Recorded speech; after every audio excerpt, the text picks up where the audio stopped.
घरा चढ़ के मारब बरियारी रे छूट जी तो कैल रंगदारी रे घरा चढ़ के मारब बरियारी रे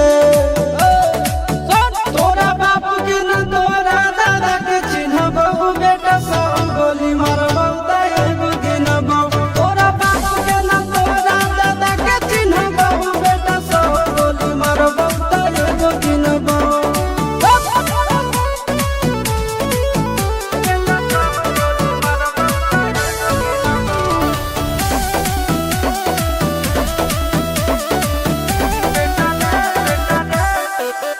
बेटा रे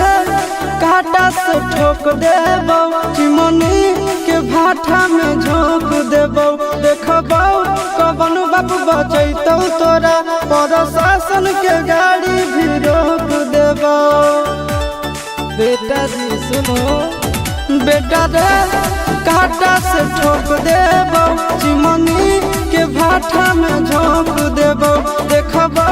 कवन बाप बचैतौ तोरा प्रशासन के गाड़ी भी रोक देबौ तोरा जैसन के हम खड़े खड़े गिनबौ बेटा सब गोली मारबौ त एगो गिनबौ तोरा बाप के न तोरा दादा के चिन्हबौ बेटा सब गोली मारबौ त एगो गिनबौ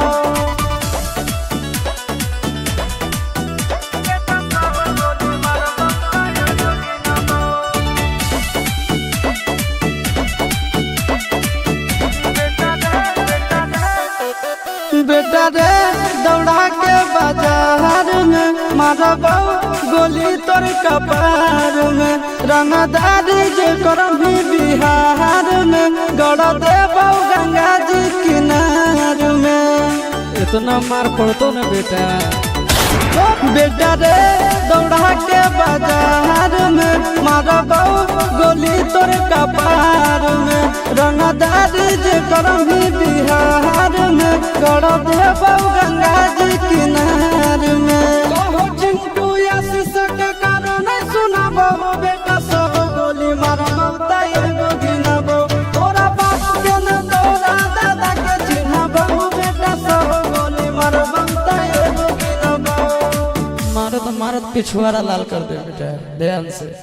बाप इधर है।